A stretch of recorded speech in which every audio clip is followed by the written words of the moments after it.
Hey, hi, Peter, Watch Retrospect. Thanks for joining me today. Today I want to kind of do hopefully a fairly quick comparison between the Orient Kamasu and the newer Mako 3. I've gone on record and have a few videos about how much I love my Kamasus. I actually have three different ones. I have the red one you see there, I have the blue one, and I also have the green one. But I recently, this is the newest Orient that I've got. I've recently acquired the well, I'll say newer. It's been around for a little while now, but what they call the Mako 3.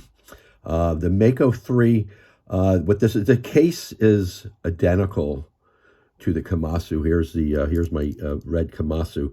The case is the same dimensions. It is the same case. The case is it's a tick under 42. I think it's 41.8. And the lug to lug is a nice wearable. It's a tick under 47 millimeters on the lug to lug, and it's under 13 millimeters thick as well. They do have a 22 millimeter lug width. This one here, the Mako, is on the OEM sort of oyster style bracelet, while this one here, which of course came with the same bracelet, is on a aftermarket strap code Jubilee style. But I've been in love with the Kamasu. This is still one of my favorite watches. Like I said, I have the blue one was the first one I got, and just look at the way the red dances.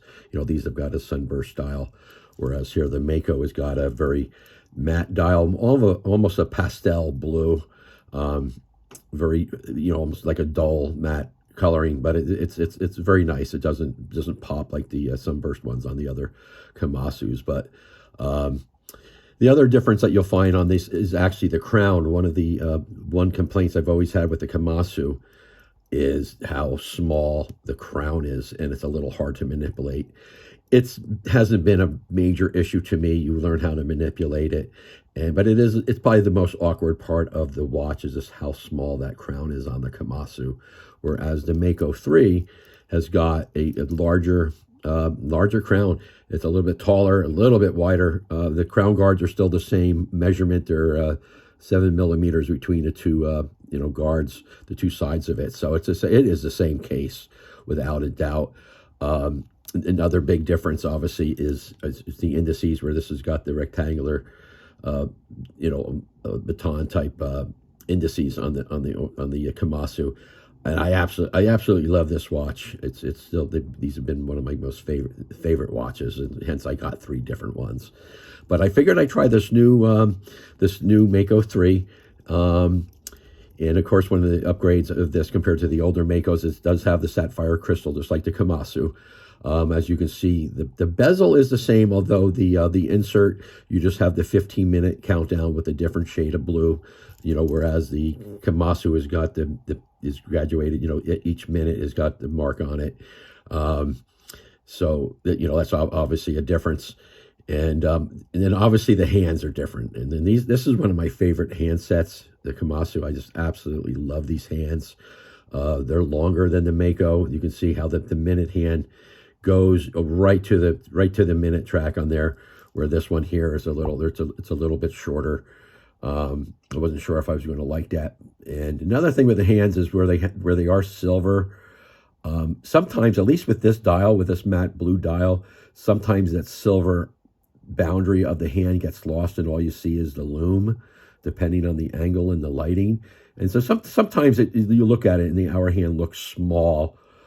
Smaller than it is, because you visually just mostly see the lume up against that dial at times. But it's not a big problem. It hasn't proved to be a big issue to me at all. But both of these are just outstanding watches. I still think, you can buy these you can buy these for like $200 on the gray market. You buy it direct from an authorized dealer like Long Island Watch, or direct from Orient, you're going to pay around $300 on them. And so if we round it out to say it's a $250 watch, these two watches, and then if you sit there and upgrade it, such as this red one here has got a Jubilee style bracelet, but it's a strap code.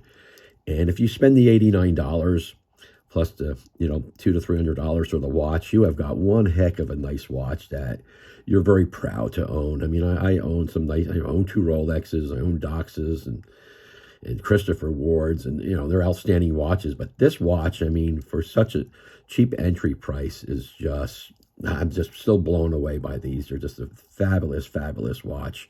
And anybody thinking of getting one, I mean, they should be in almost any collection just because of the value that they are. Now this is the Kamasu. At one point, they were calling this a Mako 3, but that's obviously blown out of the water. But now we do have the official Mako 3. But they now have this, a Kamasu 2, I guess they call it, which has got the round indices, kind of has like a Submariner layout. And it's a different